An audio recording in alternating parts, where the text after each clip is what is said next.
Hey, coucou tout le monde et bienvenue sur cette nouvelle vidéo où nous allons vous parler des restaurants en Chine. Et oui, parce que les restaurants en Chine, il y en a énormément, mais c'est surtout qu'il y a beaucoup de variétés différentes dans leur style. Notamment un des premiers restaurants, pas un des premiers où j'y suis allé, mais un des restaurants que j'ai trouvé surprenant. Sa tante nous a invités à un restaurant parce que justement elle voulait me rencontrer et elle voulait revoir ma chérie. Et donc on était avec ses parents, sa tante, son mari et sa fille. Et moi quand je suis arrivé dans cet endroit déjà, quand j'ai vu les couloirs, quand j'ai vu cette ambiance, j'étais en train de me dire oh, c'est beau, ça me fait penser à quelque chose. Je suis en train de me dire mais à quoi ça me fait penser? Et là, on ouvre la porte, il y a plein de portes, on aurait dit comme si c'était des murs géants d'hôtel, enfin des trucs de fou. Et là on voit une table ronde. En fait c'est une salle privée. Et vous savez à quoi ça m'a fait penser quand j'ai vu ça? À Yakuza, le jeu vidéo. Donc du coup c'est une expérience vraiment sympa parce que on est dans cette pièce, on est seul, il n'y a personne, il n'y a que nous. Et en fait il y a une serveuse ou un serveur qui vient et qui nous apporte en fait les plats qui ont été réservés. Et c'est génial, franchement c'est des plats mais c'est super bon. Finalement les Français connaissent pas vraiment le resto chinois si vous n'avez pas mangé avec la famille ou des amis chinois en Chine. Parce que les restos chinois, il y a une grande différence. En fait, les Chinois, quand ils mangent avec la famille et ses amis, ils préfèrent manger dans une salle privée. C'est pas, comment dire, dans une grande salle. Oui. Oui, du coup, pour le rendez-vous, on va réserver la salle privée d'abord, peut-être au moins une journée en avance. Et en fait, le style de bâtiment toujours en train de nous expliquer le plat vient de quel pays. Le plat d'origine. Ça représente le plat typique d'une région. Voilà. Et en Chine, on va dire, il y a 8 plats typiques. Et du coup, le premier jour, on a mangé un resto de Xinjiang, c'est le nord-ouest de la Chine. Ouais, c'est super. Du coup, le bâtiment, c'est toujours super grand quand tu manges avec ma tante. Comme dans la vidéo là, on peut voir c'est un endroit, il y a des montagnes, même si c'est l'intérieur, même si c'est dans un appartement, mais dans ce resto on a le fontaine, il y a le rivière, il y a l'arbre, même si dans le stade privé, je me souviens, il y a l'arbre. C'est l'arbre. Ouais, l'arbre. C'est pas faux, ouais, c'est vrai. Hein.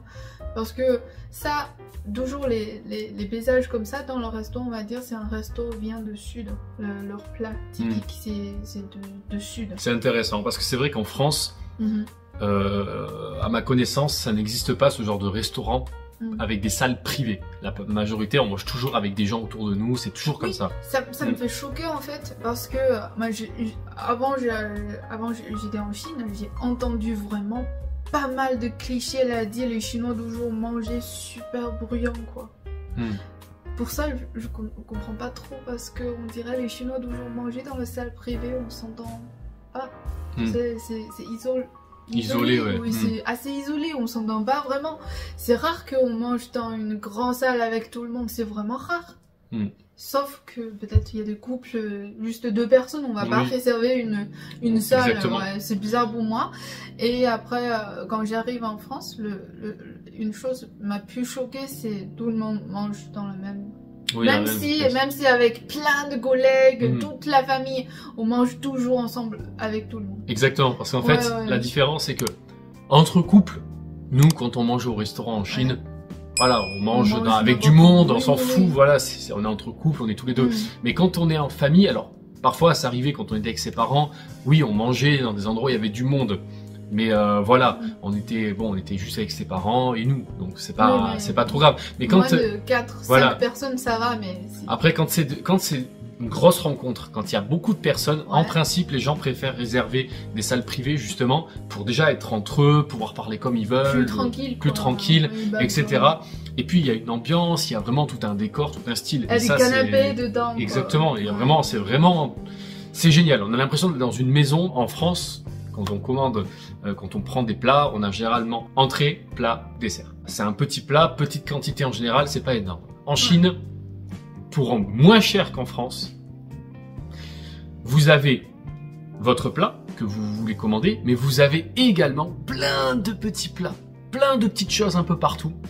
Et ça, il faut savoir que en Chine, quand on est tous les deux ou avec des amis, hein, le plat, il est à vous, mais les petits plats, vous les partagez avec tout le monde autour de la table. Et ça, c'est vraiment quelque chose qui est très différent qu'en France, vous ne verrez jamais. Généralement, les Chinois mangent toujours en partage. Oui. Oui, on commande plein de plats, par exemple. Il y a 10 personnes, on va commander 12 plats. C'est un petit règle qu'on d'accord au fond de cœur. Du coup, pour le plat, généralement, par exemple, il y a 10 personnes mangent ensemble. On va commander 12 plats. Il y a quoi? Il y a 3 salades, de crevettes, de bœuf, de légumes. Après, il y a une soupe au moins. Il y a des viandes, au moins il y a bœuf, il y a poulet. Oui, c'est obligatoire. Et il y a des trucs sucrés, quoi. Un peu sucré pour les enfants, pour les bébés. Et ça, c'est vraiment des choses cool qui n'existent pas en France, qui... D'ailleurs, en France, ça commence à s'ouvrir parce qu'ils veulent s'inspirer de cette culture-là et certains restaurants commencent à adopter ça. Mais sinon, ça n'a jamais existé. On va dire manger, c'est le plus important pour les Chinois. C'est pour ça, au début, tu sais, quand je viens d'arriver en France, les Français préfèrent manger un plat chacun. Chaque fois, ma maman a vu ça, ma maman trouve moi, je suis pauvre, je suis tout seul, je mange qu'un seul plat, comment ça c'est possible, je mange pas bien tous les jours. Jusqu'à maintenant, ma maman pense encore ça. Chaque fois, si on mange qu'une seule plat, ma maman va me demander, il n'y a pas de légumes, il n'y a pas de légumes séparés, elle va dire, tu sais, il y a un plat légumes, il y a une soupe, il y a 2 viandes au moins, 2 jambons de viande au moins, les Chinois préfèrent manger comme ça. Après, j'ai entendu pas mal de choses, les gens ont dit, les Chinois mangent super lourd. Pas légère quoi, mais non, je trouve il y a des clichés comme ça, c'est parce que en France les plats chinois sont toujours ça fait un peu comme McDo en fait, c'est pas vraiment un resto super bien, super professionnel. Beaucoup d'Asiatiques qui viennent en France ouvrent des restaurants, déjà ne parlent pas français et ils sont là juste pour faire du business et voilà.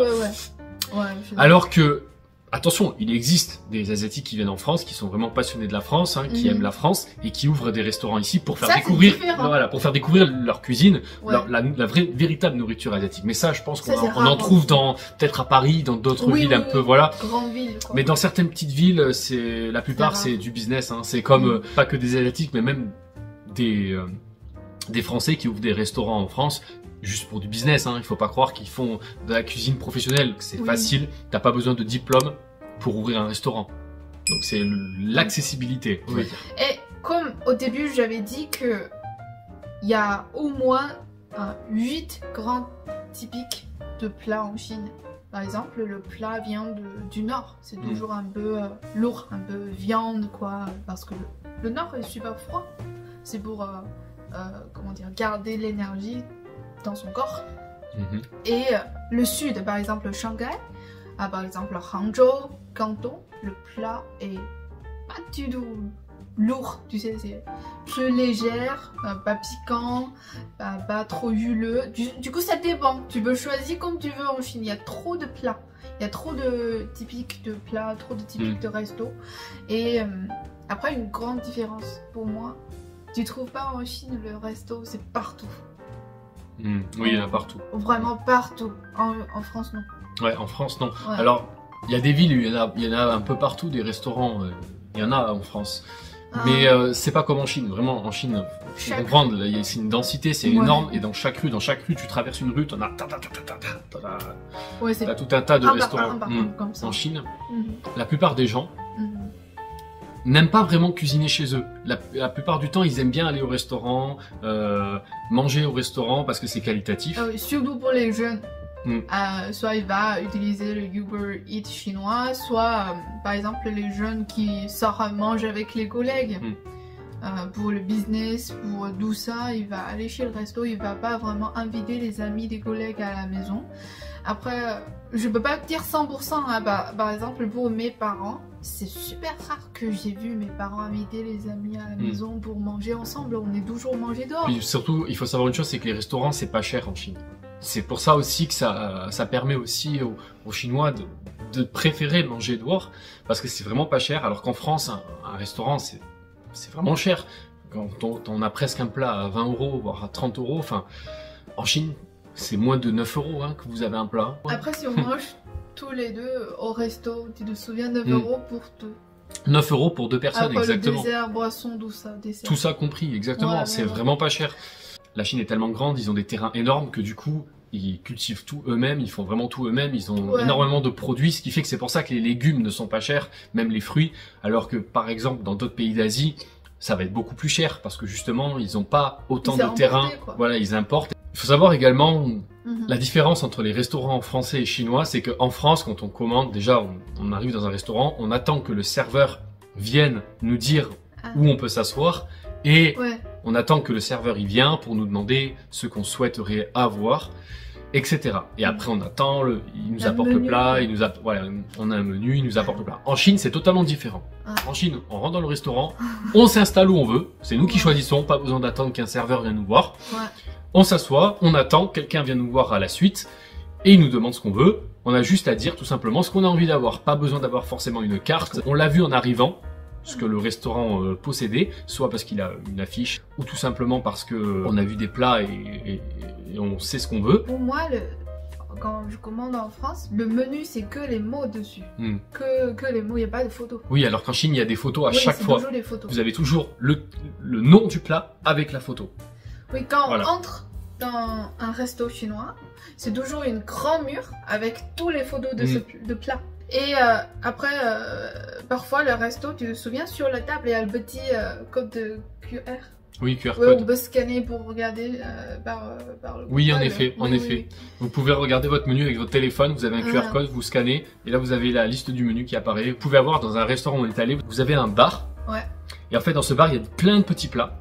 Vous avez différents plats, mais en fait tout est fait en plastique, enfin c'est des faux plats en fait, pour représenter à quoi ça va ressembler. J'avais demandé à avoir un de ces plats là, et chacun avait choisi son truc, et après eux, la cuisine est ouverte, ce qui fait qu'en fait ils préparent le plat devant vous. Genre on a vu pour les nouilles, comment ils faisaient les pâtes, il était en train de faire la pâte, et devant nous, il tirait, il faisait des trucs, et en fait après il mélangeait tout, enfin il faisait tout devant nous. Mais vraiment les pâtes sont faites à la main. Le premier jour le resto, quand on veut commander, tu te souviens, tu vas prendre un petit tube casino, un petit jeton quoi. Tu prends ça, ça veut dire c'est ce plat, c'est chaque couleur différente. Oui, en Sinon il y a des numéros dessus quoi. En Chine, si on allait à un resto, on regarde pas le menu, on regarde pas toutes les photos, on va demander directement vous pouvez faire l'agneau avec cette façon ou pas. Ah oui, on va demander directement comme ça, il va dire généralement oui, tu peux faire la façon comme tu veux. Par exemple, je veux faire l'agneau avec l'ail, je veux sauder l'agneau, je veux faire l'agneau avec la soupe, tu peux choisir comme tu veux. En France, non. En France, quand on commande quelque chose, quand tu commandes un plat, en général, ils te demandent si tu veux que ce soit à point ou pas, etc. Mais si tu lui demandes d'ajouter de l'ail ou d'ajouter... à ma connaissance, moi, j'ai jamais demandé ça réellement. En fait, je pense que nous, Français, on n'y pense pas de demander d'ajouter des ingrédients sur un plat que eux, en fait, ils ont déjà désigné. Après, c'est possible, peut-être. Hein. Personnellement, c'est à essayer, je ne l'ai jamais fait. Mais voilà, mais en Chine, c'est vrai que la plupart des Chinois demandent, par exemple, d'ajouter des ingrédients ou pas à leur plat.